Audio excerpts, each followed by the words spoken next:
एकच विचार येतो की आज 12 वर्ष झाले बाबांना आपल्यातून जाऊ, पण मला अजूनही मानायला तयार होत नाही की बाबा आपल्यात नाही. काही माणसं आयुष्यात येतात आणि निघून जातात, पण काही माणसं अशी असतात की ती शरीराने जरी निघून गेली तरी त्यांच्या आठवणी आपल्या हृदयातून कधीच जात नाही. माझे बाबा त्यापैकी एक होते. बाबांनी स्वतःसाठी जगण्यापेक्षा कष्टकरी माणसासाठी जगणं पसंत केलं. हमाल बांधवांच्या घामाने सन्मान मिळावा, त्यांच्या कष्टाला योग्य न्याय मिळावा यासाठी आयुष्यभर संघर्ष केला. बाबांच्या आयुष्यात पैसा मोठा नव्हता, बाबांच्या आयुष्यात पैसा मोठा नव्हता, माणूस मोठा होता. पद मोठं नव्हतं, माणुसकी मोठी होती आणि स्वतःची चिंता नव्हती, कष्टकरी समाजाची चिंता होती. आज बाबा आपल्यात असते तर डोक्यावर हात ठेवून म्हणत असते, घाबरू नका, मी तुमच्या सोबत आहे.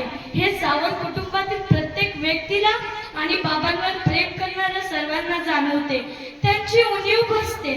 त्यातली त्यात मला सांगावंसं वाटतं की बाबांचा असणारा शेणफळ म्हणजे माझा काका. बाबा आणि काकाचा एक वेगळाच बॉन्ड होता, हे त्याच्या प्रत्येक वाक्यातून जाणवते. माझा काका बाबांना किती मिस करतो हे रोज मी स्वतः बघते. तसं आम्ही सगळे मिस करतो, मात्र काका जास्त हळवा होतो. तो सतत आठवण काढून रडत असतो. बाबांना विसरणं शक्य नाही, कारण अण्णा म्हणजे फक्त एक नाव नव्हतं, अण्णा म्हणजे कष्टकऱ्यांचा आधार होता, गोरगरिबांचा आवाज होता आणि अन्यायाविरुद्ध लढण्याची ताकद होती. आज बाबांच्या 12व्या पुण्यस्मरण दिनी त्यांच्या चरणी काही शब्द अर्पण करते. बाबा, तुम्ही आमच्यात नाही याचं दुःख आम्हाला कायम राहील. बाबा, तुम्ही आमच्यात नाही याचं दुःख आम्हाला कायम राहील, पण तुम्ही आम्हाला दिलेल्या संघर्षाचा आणि माणुसकीचा वारसा तो आम्ही कधीच विसरणार नाही. असाच चालू ठेवू. तो वारसा चालवण्याचे कार्य बाबांचे चारही भाऊ यांच्या मार्गदर्शनाखाली माझे पप्पा सुनील पप्पू आणि पप्पू अण्णा हे चालवत आहेत. मला आज आनंदाने सांगावंसं वाटतं की बाबा, तुमच्या आशीर्वादाने तुमची एक सून नगराध्यक्ष, एक नगरसेविका आणि मुलगा नगरसेवक, तुमची इतर मुलं सामाजिक वारसा आणि तुम्ही दाखवल्यावर मार्गावर चालण्याचा प्रयत्न करत आहेत. बाबा, तुमची आठवण आली की डोळे पाणवतात, पण त्याच वेळी छाती अभिमानाने भरून येते की आम्हाला बाबांसारख्या महान माणसाचा सहवास लाभला.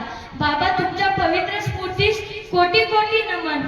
माणूस जातो, आठवणी राहतात, शरीर जातं, विचार राहतात आणि चांगलं कार्य करणारा माणूस काळाच्या ओघात कधीच मरत नाही.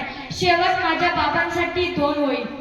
बाबा म्हणून हाक मारताना किती आनंद व्हायचा, बाबा म्हणून हाक मारताना किती आनंद व्हायचा. तुमच्या खुशीत चिल्ल्यावर सारं जग विसरून जायचं, तुमच्या खुशीत चिल्ल्यावर सारं जग विसरून जायचं. आज आवाज देते बाबा बाबा बाबा, पण उत्तर येत नाही. आज तुमची आठवण आली की डोळ्यातली आसू मात्र थांबत नाही. तुमच्या बोटाला धरून चाललंय ते दिवस आठवतात.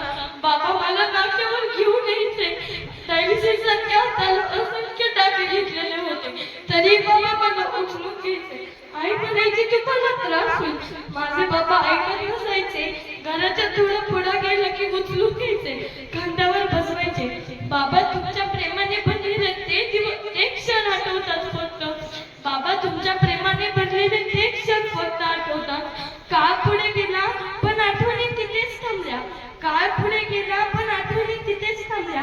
बाबा, तुमची ना, बाबा, तुमची ना, तुमची जाणू आजही तुम्हाला मनापासून शोधते आहे, आवाज देते आहे. बाबा बाबा बाबा, तुम्ही या ना बाबा, तुम्ही या ना बाबा. माझ्या बाबांना भाऊ पुन्हा आदर. यानंतर